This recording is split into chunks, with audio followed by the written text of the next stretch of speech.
Damas y caballeros, ¿qué tal? Amables amigos, ¿qué tal todos? Una vez más en comunicación para desarrollar nuestro espacio, hablan los líderes.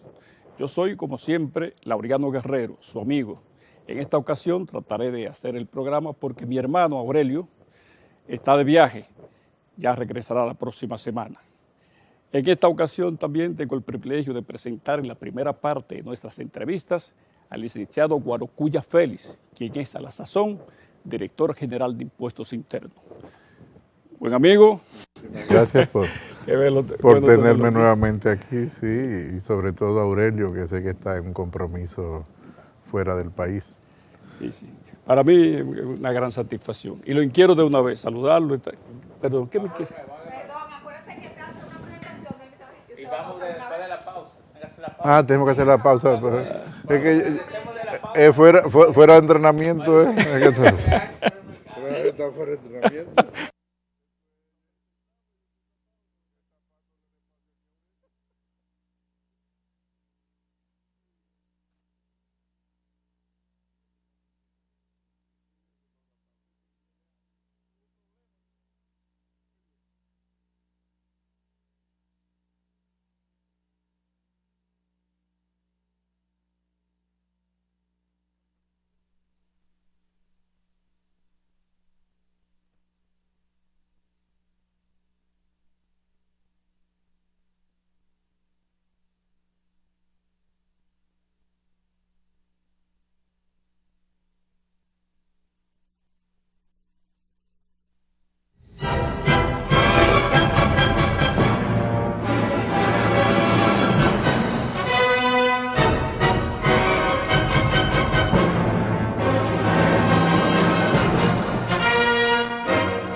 Damas y caballeros, ¿qué tal? Amables amigos, ¿qué tal todos? Una vez más en comunicación para desarrollar nuestro espacio, hablan los líderes. Yo soy su amigo de siempre, Laureano Guerrero, quien en esta ocasión tratará de realizar el programa en ausencia de nuestro hermano Aurelio Guerrero, quien se encuentra de viaje. Después de esta pausa conversaremos con el licenciado Guarocuya Félix, quien es a la sazón director general de Impuestos Internos, y un hombre con gran futuro y presente político. Seguimos juntos en un momento.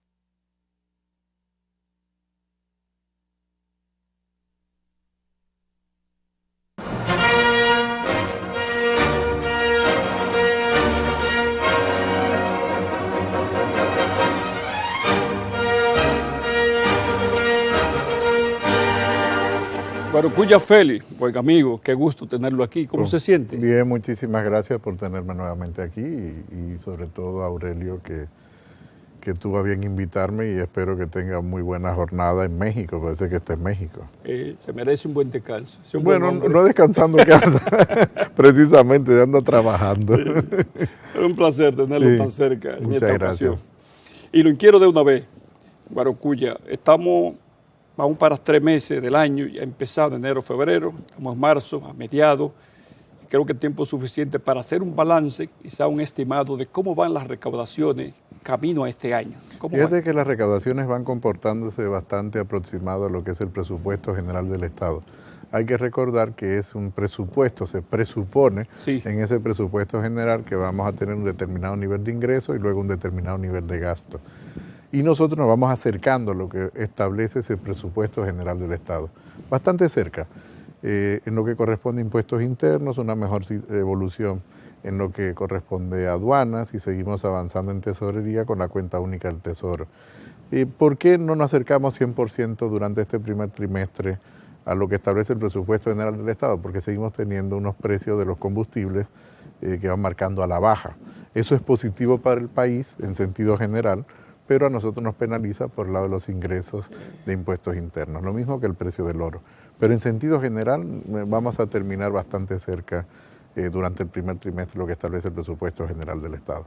Además tenemos una meta de déficit bastante restrictiva a pesar de tener un año electoral. Esto ha sido una decisión del presidente Medina para enviar una señal de credibilidad a los mercados de que nosotros tenemos una preferencia muy marcada como gobierno y como país por la estabilidad macroeconómica.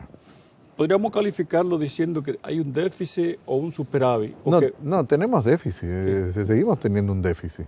Y eso es lo que el gobierno ha estado manejando durante estos poco más de 3 años de administración. Venimos arrastrando un déficit ya desde hace unos 12 años aproximadamente, 13, 14 años. Y sobre todo se acentuó, ya no, los más jóvenes no lo recordarán, después de la crisis de Baninter. Entonces lo que hemos estado manejando es precisamente ese déficit de la mejor manera posible, con una combinación de ingresos, gastos y créditos. Esa es, digamos, la explicación. Pero seguimos teniendo un déficit. Guarocuya, el sector empresarial alto, mediano y pequeño se queja insistentemente del exceso de impuestos que tiene este país para ellos. Tanto así que han llegado a decir incluso que de cada 10 empresas que se constituyen, colapsan 10, motivados a los impuestos. ¿Eso obedece a la verdad? No conozco de dónde sacaron las estadísticas. No son las estadísticas que nosotros tenemos y por lo tanto no me atrevería yo a dar una respuesta a esa estadística que no conozco cuál es el origen.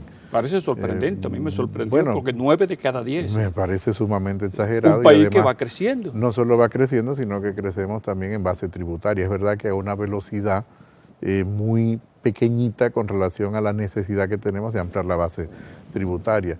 Es cierto que hay una tributación que está desbalanceada, pero está desbalanceada fundamentalmente para los que menos tienen. Entonces ese es parte del reto que nosotros tenemos a futuro en el momento de continuar lo que establece la Estrategia Nacional de Desarrollo, que es un diálogo que nos lleve al pacto fiscal. Y esto los empresarios que han asumido con mucha responsabilidad todo el tema de no solo del sector productivo, sino también del sector público, lo conocen a la perfección y por lo tanto no tengo duda de que será un diálogo muy productivo que nos permitirá a nosotros visualizar la estructura tributaria y fiscal que necesita el país para los próximos 15, 20 años. Porque en cierta medida se nos agotó el modelo donde nosotros hemos estado moviéndonos desde el año 92, un modelo que ha sido reformado en múltiples ocasiones, modelo tributario, sí, y al final modelo fiscal en definitiva. Entonces ese modelo se nos está agotando, ya se nos agotó, no se está agotando, ya se nos agotó en cierta medida y por lo tanto tenemos que repensar cuál es el nuevo modelo que vamos a tener que nos dé a nosotros para los próximos 20 años. Por supuesto con ajuste, porque la velocidad de los cambios ahora son mayores que hace 20 años atrás. Ahora tenemos cambios tecnológicos mucho más rápido que en los 20 años anteriores y eso tenemos que incorporarlo rápidamente en la estructura productiva del país. Entonces, así como existen quejas del sector empresarial, como les he expresado, también se dice sistemáticamente que la tributación en nuestro país es baja, sigue siendo baja con relación a otros países desarrollados. No, sigue siendo baja incluso con relación a la propia necesidad del desarrollo del país. Incluso con relación a nosotros mismos, sigue siendo una tributación baja, pero no solo es el tema de la presión tributaria lo que debemos ver, sino también la composición de la presión tributaria. Es decir, tenemos que tener una estructura fiscal donde está, por supuesto, la parte tributaria incluida, que sea mucho más pro negocios en algunos aspectos que la que nosotros tenemos, sobre todo la pequeña y mediana empresa, y que además al mismo tiempo permita la adecuada protección social que requiere la sociedad, en sentido de cumplir lo que es el mandato constitucional de desarrollar los deberes fundamentales, los derechos y deberes fundamentales que tenemos en la Constitución. Estamos hablando de los derechos que ya esa Constitución establece como servicios universales de salud, servicios universales de educación, y tenemos una gran apuesta. El presidente Medina, con el 4% de la educación, ha hecho una apuesta tremenda de futuro para el país, porque incluso el presidente no va a ver los frutos del resultado de la educación. Eso pasa una generación prácticamente. 20, 25 años para nosotros poder tener resultados visibles, palpables, pero tenemos que sembrar precisamente la semilla, es una apuesta al futuro de este país y eso es lo que ha hecho el presidente Medina. Entonces tenemos la obligatoriedad como sociedad de repensar precisamente lo que es la parte de ingreso y de gasto del sector público.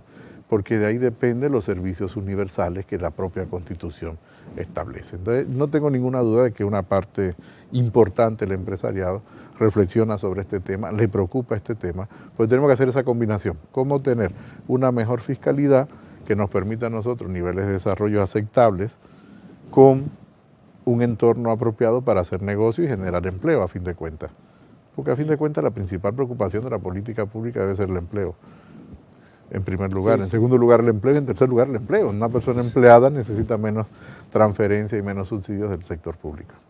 Corocuya, cualquier ciudadano puede ver perfectamente por donde quiera que se mueva, pero básicamente en la capital, digamos, y en los lugares donde hay establecimientos de hoteles, los resorts, un gran crecimiento, un gran laborantismo de estructura física que se está levantando, tecnológica. La gente habla de que los capitales extranjeros están viniendo hacia acá, está el caso de Venezuela, de Puerto Rico, por no mencionar otros. ¿Eso qué le dice a usted? El capital foráneo llegando hacia acá, el país creciendo por toda parte con grandes torres, inversionistas que vienen y compran y hacen nuevas inversiones en esas empresas que acaban de comprar aquí. ¿Qué le dice eso a usted en términos social, político y también tributario? Primero es un buen indicador de que es un país normal. Cuando digo un país normal es que tenemos normalidad política en primer lugar y que a pesar de que vamos a tener elecciones en poco más de 60 días, a nadie se le ocurre en este país en su sano juicio pensar de que vamos a tener algún tipo de sorpresa no esperada del proceso electoral. Esto podríamos pensarlo hace 30 años, pero hoy República Dominicana es probablemente, o casi con toda seguridad, el país políticamente más estable de toda la región. Eso no es patrimonio de un partido, es patrimonio de la sociedad dominicana en su conjunto. De la sociedad dominicana en su conjunto. Claro. Los partidos crecemos, decrecemos, nos unimos o nos fragmentamos y a pesar de toda esa movilización interna que tenemos los partidos y movimientos y reformas y contrarreformas, la sociedad ha hecho una apuesta muy fuerte por la estabilidad política. Fíjate que este es un tema que no nos preocupa. Y fíjate que eso es uno de los indicadores de lo que valoran la estabilidad política los inversionistas extranjeros. Al mismo tiempo tenemos estabilidad macroeconómica, es decir, estabilidad económica. ¿Cómo se traduce esto en el bienestar de la gente en el día a día? En que los precios no suben de manera inesperada, sino que tienen un ritmo normal de incremento de precios. Es verdad que los salarios tienen que mejorar, pero eso implica una reforma importante del mercado de trabajo que tenemos que propiciar y que está pendiente. Por eso el presidente Medina, cuando se aceptaba la proclamación de su candidatura, ya la aceptación ya estaba, pero la proclamación de su candidatura decía tenemos que ir por más. Decía no estamos conformes con lo que hemos hecho. Hemos hecho mucho, pero no estamos conformes con lo que hemos hecho. Estos días me preguntaban que yo opinaba el 5% de salud. Y le dije, si fuera por el presidente Medina, le pondríamos un 20%. Claro, no es un tema de números, nos gustaría poner un 20% en salud. El presidente Medina le gustaría poner un 20% en salud, o en todo el sistema de seguridad social, que incluye, como te decía, servicios universales, educación, salud, infraestructura, vivienda, carreteras. Pero resulta que lo que nosotros tenemos para repartir es 14. Sí. 14 pesos de cada 100. Arrastrando. Claro, y nos gustaría poner 20 de cada 100 solo en la seguridad social. Es más o menos lo que tenía un país como Portugal previo a la crisis del año 2007-2008. Es decir, Portugal tenía en torno al 18-20% del producto. Es decir, de cada euro que se producía en Portugal, 18 pesos solo eran la seguridad social. En República Dominicana, de cada 100 pesos que producimos, 14 pesos es lo que capturamos para todos los servicios del sector público. Así es, por eso tenemos que endeudarnos y por eso tenemos un déficit que el presidente ha establecido topes a ese déficit para que no nos crezca y se vuelva de algo inmanejable. Hemos estado manejando adecuadamente ese déficit. Entonces nos gustaría hacer más, pero eso implica que nosotros tenemos que tener una reflexión como sociedad también hacia dónde queremos ese más. A propósito de ese tema, director, usted es un economista, pero con grandes inquietudes políticas y sociales. Y por eso me atrevo a preguntarle, ¿cómo califica usted el gasto de parte del gobierno central, el gasto público? Fíjate, el gasto público es un tema de mucha discusión, porque es una decisión de política muy fuerte. Claro. El gobierno del presidente Medina ha priorizado en el gasto público el gasto en educación. En segundo lugar, en gasto de salud. Evidentemente que tenemos un servicio de la deuda que es muy importante, pero lo que ha estado haciendo el gobierno del presidente Medina es repagando deuda. Y recuerdo que una discusión que teníamos cuando renegociamos la deuda por allá por el año 2005 y poníamos pago para el 2002 y 2013, eso se veía muy lejano. pero resulta que el 2012 y el 2013 estaban a la vuelta de la esquina y teníamos que hacer repagos de capital y saldar deudas. Entonces lo que está haciendo el presidente Medina también es manejando una deuda que en gran medida se tomaron en periodos previos, que no la tomó exactamente el presidente Medina. Entonces el gasto del gobierno es un gasto que tiene mejor racionalidad que lo que teníamos hace por lo menos 15 años, para ponerte un punto de partida, ¿no? Y vamos mejorando cada vez más la calidad del gasto. Ahora, sigue siendo un espacio importante de mejora. Y es lo que el presidente Medina establece cuando dice, nosotros tenemos que ir a por más. Si nosotros tenemos que financiar el 911 como lo hemos estado financiando, implica que hemos dejado de gastar en un sector para invertir en la salud y en la seguridad ciudadana. En este caso, seguridad en sentido amplio, no solamente seguridad policial, sino seguridad en términos de salud, seguridad en términos de atención, en aquellas ciudades donde ya está el 911. Entonces eso implica que hemos mejorado la estructura del gasto, pero sin duda que tenemos un espacio mayor todavía para mejorar esa misma estructura del gasto. Por eso en el pacto fiscal que establece la Estrategia Nacional de Desarrollo se habla de eso, de un pacto fiscal. Fiscal quiere decir ingreso, gasto y crédito. No solamente es hablar de los ingresos, sino que tenemos también que pactar el gasto y lo mismo que la parte del crédito. Usted habló, aunque de manera tangencial, de la paz que vive el país, pero me gustaría que abunde más sobre esa tranquilidad. ¿Qué significa en términos de desarrollo económico para una nación? La paz política se traduce en bienestar social, o por lo menos debe traducirse en bienestar social. Y por eso, más que hablar en los últimos casi 2 años como responsable de una parte de la administración tributaria, hay que recordar que la administración tributaria no solo es impuestos internos, sino que es impuesto interno y la Dirección General de Aduanas, y que ambas direcciones forman parte del Ministerio de Hacienda, y que el Ministerio de Hacienda traza la política. Nosotros somos administradores del sistema tributario y arancelario. Entonces, esa paz debe traducirse en mayor, y se traduce en cierta medida, en mayor bienestar para los ciudadanos, si no, no tiene sentido.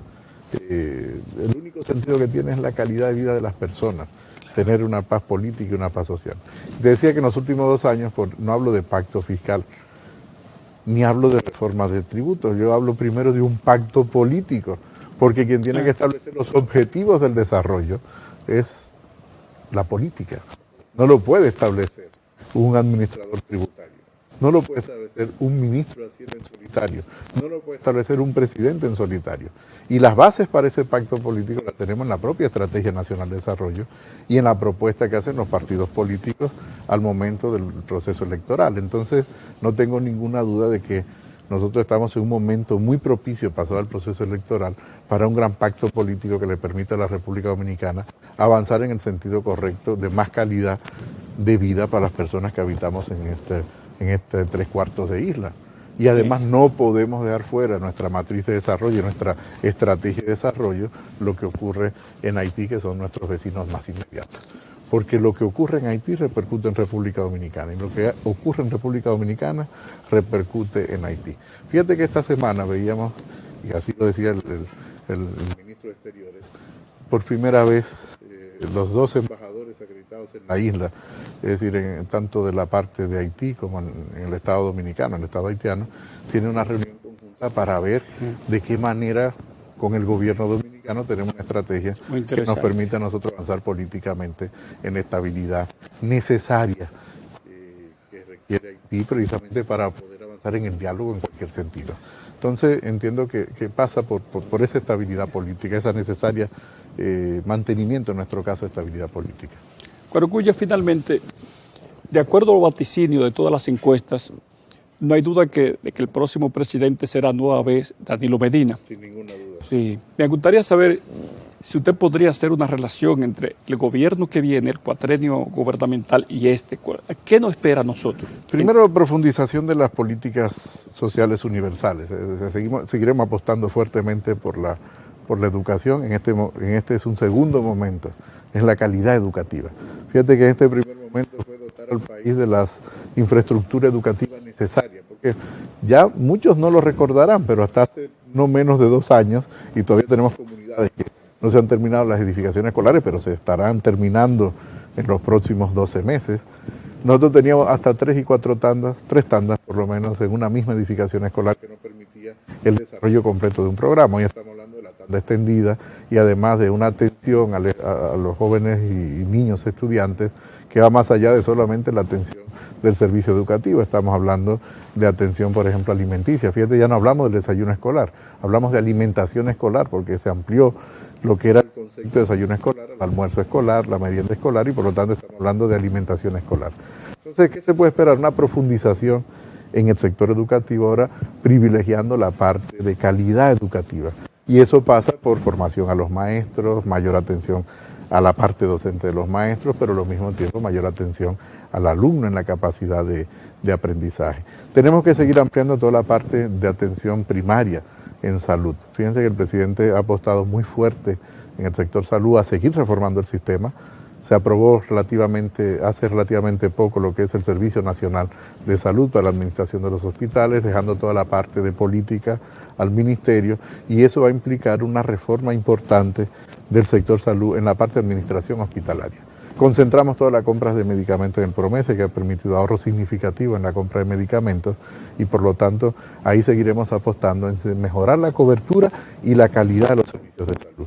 Solo hay que ver los hospitales que se han reformado. Claro, todavía no hace falta. Hay que hablar del Darío Contreras. Bueno, exactamente. Que es la entrada de la capital. Solo hablando del Darío Contreras, pero no solamente tenemos el Darío Contreras, sino tenemos una red hospitalaria que está siendo remozada. Es verdad que no hemos llegado a todos los hospitales porque no tenemos todos los recursos al mismo tiempo. Pero es un proceso gradual. Ahí eso es invariable. Y fíjate que esas dos cosas van en línea con lo que establece la Constitución del 2010, en la construcción de un Estado social de derechos. Y un Estado social de derechos también implica que los ciudadanos tenemos que tener deberes para con ese Estado social de derechos. Y esa es la profundización que nosotros esperamos en los próximos 4 años. Podemos seguir seguiremos ampliando en la cobertura para los que no tienen capacidad contributiva en el régimen de salud. Tenemos temas pendientes de reforma en el mercado laboral, que son positivas para que las personas tengan capacidad de empleabilidad y las empresas puedan emplear a las personas. Entonces estamos hablando de seguir profundizando en la construcción de ese Estado social de derechos. Gracias, Guarocuya. Al escucharlo hablar me doy cuenta porque todo el que habla de usted dice que usted tiene un gran futuro político. Ay, muchas gracias. Sí, Lo felicito y gracias por haber venido a esta invitación. No, muchas gracias a ti por invitarme y tenerme y poder compartir contigo este primer segmento. Muy amable. Dama, esa fue la participación inicial del licenciado Guarocuya Félix, quien es a la sazón director general de Impuestos Internos, alto dirigente del Partido de la Liberación Dominicana, por qué no decirlo, y además, como dice toda la gente, un hombre de gran futuro político. A él gracias por estar. En breve regresamos para conversar entonces con Teodoro Ursino Reyes, quien es un congresista, líder en la región del Este, diputado al Congreso. Seguimos juntos.